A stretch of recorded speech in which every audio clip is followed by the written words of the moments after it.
India, Land Rover means it's a vehicle which can go anywhere to explore new place and do a lot of off-roading. But those guys who are spending that money for a vehicle, they are looking for a luxury SUV which can go anywhere. The Range Rovers are the reigning king of the luxury SUV, but Land Rover has got one more brand of its own which is more into off-roading, as well as now has been transformed as a more luxury SUV which can carry 7 people comfortably.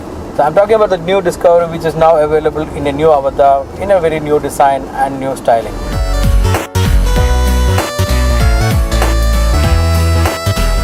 The new Discovery was introduced some time back in India, and we already had a very good experience with this car when we had an expedition as part of the 70th year of Land Rover in Santapur.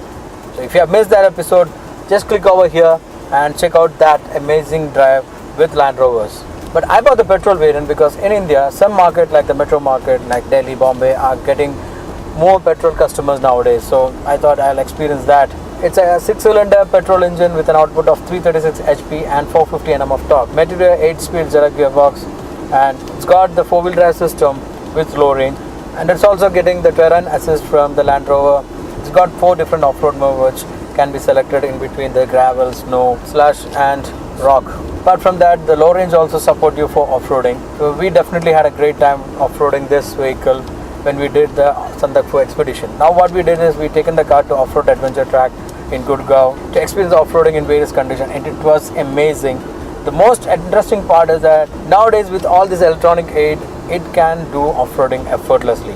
Initial days it was a combination of driver skill as well as the capability of the vehicle. Now the car can do lot and support you very well. Of course you need the skill, but you don't have to set your forehead to do some decent off-roading. It was doing a great job in this track, and I was literally enjoying it effortlessly. I would like to do more on-road experience now. Before that, I'll show you how the car looked from exterior.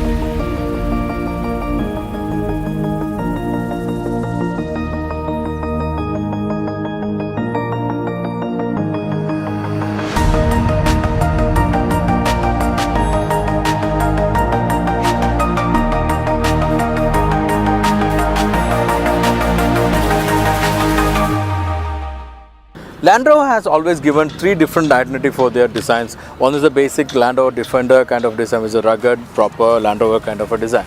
Afterwards, it was the Range Rover which came in, and it has followed the same design philosophy from the beginning, but has been modernized according to the current generation. But Discovery has given a different treatment initially for the first 2 generations, but with the 3rd generation, I think they had actually merged the 2 design philosophy into one. You can see a lot of Range Rover influence on this new design, which is evident on the front. The front treatment is a very mild treatment with a smiley face. Earlier it wasn't like that. Always the Discovery had a very aggressive face.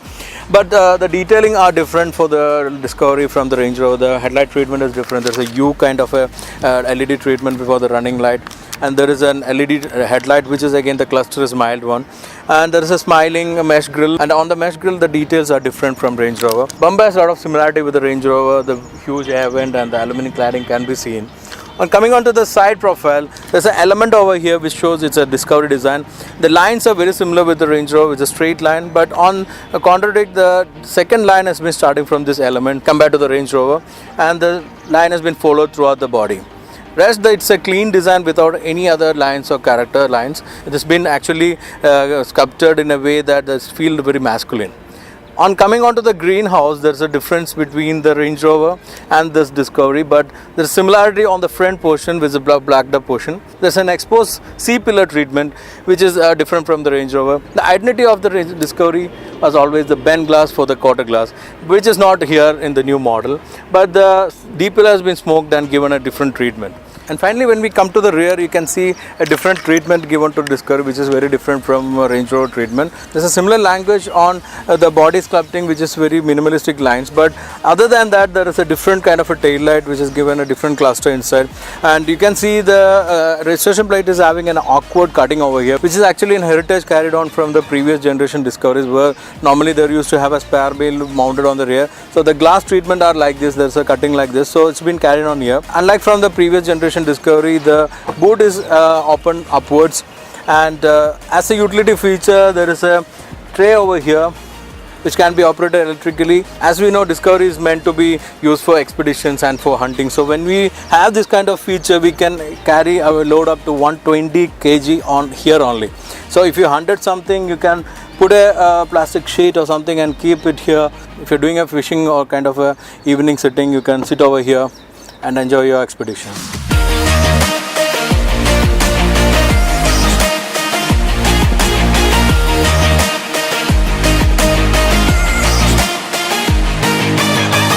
The interior of the new Discovery is also much improved from the previous generation Discoveries, and you can see a lot more leather, the wood, and even brushed aluminum finish over here. The designer got similarity with the Range Rover, but Land Rover Discovery has got different identity, even though the family identity has been retained, which is evident on most of the areas, like the steering wheel, which is having the typical Land Rover kind of multifunction and look amazing.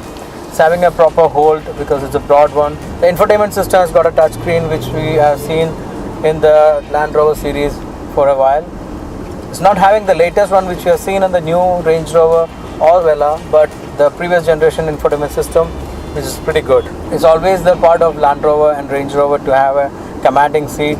The supports are great, it is well crafted, and the typical handrest which we've seen in Land Rovers and Range Rovers for years have been retained. Even though they can make it electrical, they retain the heritage with the rotary knob to adjust the height. The race is also roomy, it's having enough support, your rest can be adjusted, but it lacks a little bit of thigh support, which can have been improved. The good part is that it's got the third row, which can accommodate a moderately built adult or two kids comfortably.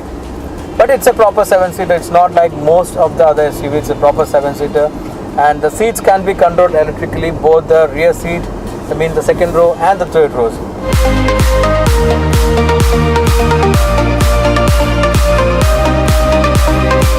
So talking about the on-road experience of the new Discovery, it's having a brilliant engine of 336 HP and 450 Nm of torque, which I mentioned. Power is flowed very smoothly through the Z-Up gearbox. You can do a drive effortlessly and comfortably. The ride is refined with a good suspension. But there is a bit of body roll when you do a hard turn on a higher speed. But the comfort element of the suspension has to be mentioned. It's very comfortable to do any kind of long drives and you won't get tired that way. The steering a bit light. It's good when you are doing off-roading, it's easily maneuverable, but doing a higher speed on a bend, you may feel a little bit losing confidence.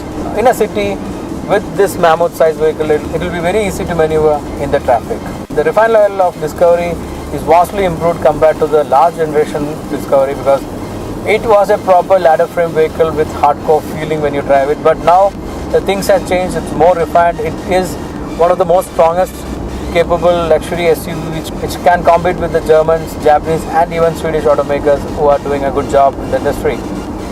This kind of linear power delivery actually is very exciting when you are cruising the car on highway, and the engine is very responsive, especially when you do a downshift with the paddle shift. So hope you guys enjoy the all new Discovery both on off-road and on-road. I was literally enjoying the vehicle. It's one of my favorite, mainly because of its off-roading capability.